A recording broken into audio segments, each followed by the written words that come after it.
ఏమి చేశారయ్యా ఎడిటింగ్లో, మామూలుగా చేయలేదు. నేను చెప్పలేదు డార్లింగ్, అసలు దాని గురించి నేను తీయలేదు. ఫస్ట్ గౌతమ్ తర్వాత కదా నేను నామినేట్కి వెళ్ళాను. మరి గౌతమ్ ఏం చెప్పాడు, అంతకు ముందు వాళ్ళు ఏం చెప్పారు, మరి అవి చూడండి. మరి ఒక్క మోనోలాగ్ చెప్పానని చెప్పి దీని మీదే పెట్టేసి మిగతావన్నీ కింద పడేసి ట్రాష్ చేశారు కదా, మరి ఇవి చూడండి, ఇవి తిప్పి చూడండి, మిగిలిన వారు ఏమేమి చెప్పారు చూడండి. అరే అవునరా, మనకు అనిపించింది చెప్తాము, తప్పేముంది ధనుష్, నాకు అర్థం కావట్లేదు.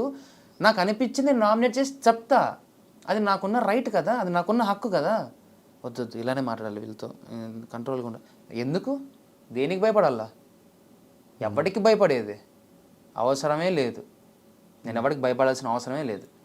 కానీ ఈరోజు ప్రశాంత్ విన్నర్ అవ్వడానికి రీజన్ అమర్ సెకండ్ వీక్లో చేసిన నామినేషన్ యాక్సెప్ట్ చేస్తారు?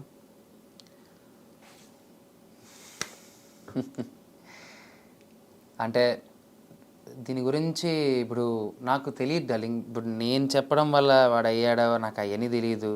ఇప్పుడు అది నేను చెప్పాను అనుకో, అవునో కాదో అంటాను అనుకో, కాదన్నానంటే ఇంకో రకంగా మాట్లాడతారు, అవునన్నంటే ఇంకో రకంగా మాట్లాడతారు. విన్నర్ అయ్యాడు కదా, హ్యాపీ ఉండని. నేను రన్నర్ అయ్యాను, నాకు ఇంకా హ్యాపీ. నిజం చెప్తున్నాను, ఇంత రిగ్రెట్ కూడా లేదు Dhanush. Really I met so many common people. నేను కొరియా వెళ్ళినప్పుడు కానీ, న్యూఢిల్లీ వెళ్ళినప్పుడు కానీ, ఎయిర్పోర్ట్స్లో, గోవాలో కానీ, ఎవ్రీ వన్ ఒక నార్మల్ కామన్ ఆడియన్, అంటే ఒక జనరల్ ఆడియన్, ఒక చిన్న పిల్లతో పాటు నేను ఏడిస్తే వాళ్ళు ఏడ్చారు. వాళ్ళు మాట్లాడిన మాటలు నిజంగా చెప్తాను, that is my winning thing.